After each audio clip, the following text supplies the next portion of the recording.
Kalau kita membaca hidup Paulus ini, kita melihat bahwasanya hidup Paulus sesudah dia dipanggil Tuhan merupakan satu pertandingan yang terus menerus, pergumulan yang terus menerus.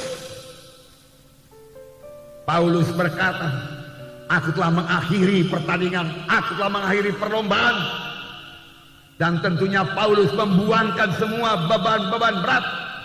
Tentunya Paulus membuangkan semua pikulan-pikulan berat. Tentunya Paulus membuangkan dosa-dosa yang bisa menjerat dia, sehingga dia bisa berlari dengan cepat dalam perlombaan yang diwajibkan bagi Paulus, juga diwajibkan bagi kita semua. Amin. Ya, firman Tuhan berkata, jikalau kita mau mengikut Yesus, kita harus menyangkal diri kita dan mengangkat salib setiap hari. Inilah perlombaan, mengalahkan kehendak daging, mengalahkan hawa nafsu, dan berjalan dalam Roh Kudus.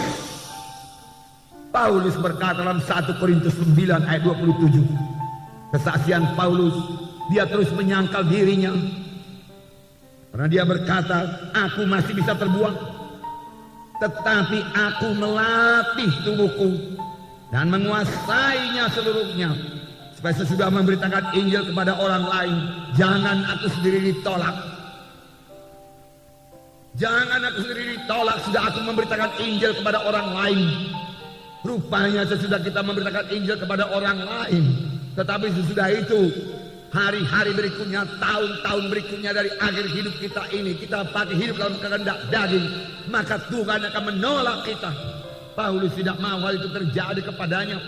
Oleh sebab itu dia berkata, aku melatih tubuhku tunduk kepada Roh Kudus, dan aku menguasainya sepenuhnya. Kehendak dagingku tidak menguasai aku.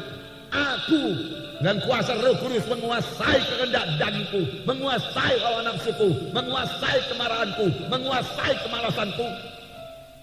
Jika aku boleh berlari dalam panggilan Tuhan dalam hidupku dan sampai kepada maksud Tuhan. Inilah hidup Paulus yang penuh penyangkalan diri, yang berhasil. Itulah dia hidup Paulus yang perlu kita teladani, supaya kita juga berhasil padaku. Bagaimana Paulus? Tidak ada yang mustahil, karena Roh Kudus yang ada pada Paulus adalah Roh Kudus yang ada pada kita sekarang ini. Amin, saudara. Mari kita teladani hidup Paulus ini. Mari kita teladani hidup Paulus. Amin. Haleluya. Mari kita membaca dalam Kisah Para Rasul 20 ayat 17 sampai 31. Inilah hidup Paulus, inilah hidup pelayanan Paulus. Pertama sekali dia katakan, dengan segala rendah hati aku melayani Tuhan. Dalam pelayanan itu aku banyak mencucurkan air mata, banyak mengalami pencobaan dari orang Yahudi yang mau membunuh aku. Paulus banyak mencucurkan air mata. Dan juga dikatakan Paulus melayani dengan segala kerendahan hati. Paulus rendah hati. Luar biasa wahyu yang telah diterima oleh Paulus. Pada jalan ke Damsyik dia bertemu dengan Yesus, mendengar suara Yesus. Kita sudah melihat dalam Kisah Rasul yang lalu. Saya yakin itu terjadi pada waktu Paulus dilempari dengan batu. Paulus diangkat ke sorga dan mendengar pembicaraan yang tidak layak didengarkan oleh manusia.